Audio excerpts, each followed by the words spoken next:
बादली से कांग्रेसी विधायक कुलदीप वत्स जी हमारे साथ हैं और लगातार जिस तरह से सर एक चर्चा ये है कि विशेष सत्र हरियाणा विधानसभा का बुलाया जाएगा एक दिन का, जिस तरह का एपिसोड हुआ है उसको लेकर के आपको कोई जानकारी है? इस तरह की चर्चाएं हैं? नहीं, अभी तक तो मेरे पास कोई नहीं है कि कोई चर्चा को एक दिन का विधानसभा सत्र बुलाया जाए। मेरे पास तो कोई अभी है नहीं इसमें से।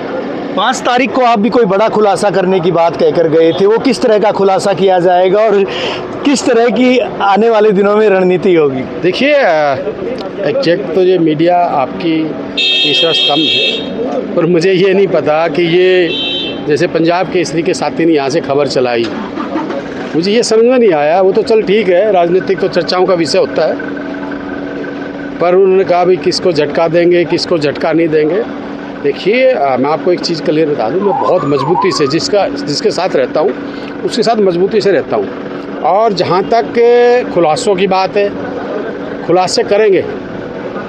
वही संशय बरकरार आप रखते हैं जो है, किस तरह का खुलासे करेंगे और बहुत मजबूती से पार्टी के लिए मजबूती से काम करेंगे।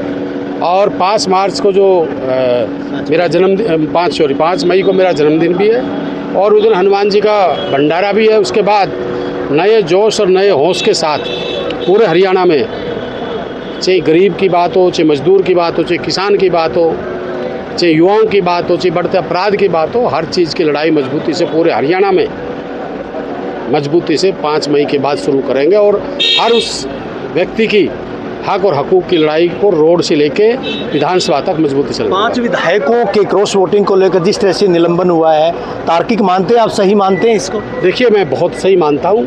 देर आए दुरुस्त आए, और जो पार्टी के साथ अगर कोई ऐसा करता है तो पार्टी ने उसी टाइम ये फैसले लेना चाहिए था, और जो फैसला हुआ वो बहुत अच्छा फैसला। एक विधायक ने तो ये तक आरोप लगाए थे कि हुड्डा साहब अपने चहेतों को बचाने में लगे हैं। देखिए, अगर हुड्डा साहब किसी चहेतों को बचाते हैं तो वहाँ बिकारी प्रसाद जी बैठे हैं, और ये बातें अच्छी नहीं हैं कि कहने की बात है। जब वोट होने के बाद जो 5 विधायक थे, मैं किसी का नाम नहीं लेता, तो 5 विधायक जहाँ इकट्ठे थे, सब विधायक, और वोट डालने के बाद आए क्या पूछो, अपने फ़ोन लेने तक भी नहीं आए।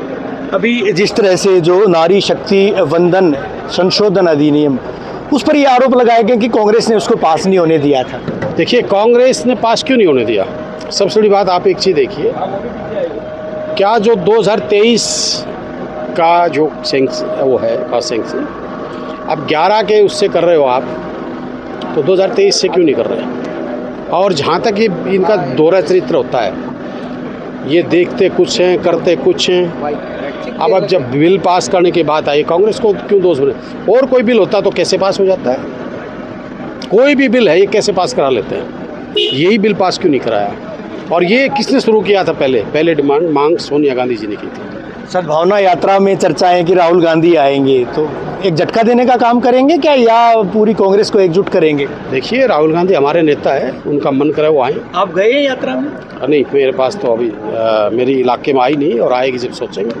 अभी सोचेंगे? यहाँ कांग्रेस की एकजुटता की बात कही जाती है। मैं एक चीज़ कह रहा हूँ, कांग्रेस को एकजुट होने की जरूरत है और सभी को साथ लेके चलने की बहुत ज़रूरत है। बीजेपी से अगर लड़ना है तो सब ने एक होकर लड़ना पड़ेगा। बेहद शुक्रिया इंडिया न्यूज़ से बात करने के लिए। कुलदीप वत्स जी हमारे साथ हैं। यात्रा के बारे में भी चर्चा की है, और जिस तरह के कयास लगाए जा रहे थे, जिस तरह की चर्चाएं थी राजनीतिक गलियारों में कि 5 मई के बाद कोई बड़ा खुलासा करेंगे। हालांकि कहा है कि 5 मई के बाद जो है प्रदेश भर में इस तरह की यात्रा चलाएंगे, इस तरह की यात्रा की शुरुआत करेंगे, यानी गांव की गलियों से लेकर विधानसभा तक उस यात्रा को लेकर जाएंगे। इस तरह का उन्होंने संकेत भी दिया है।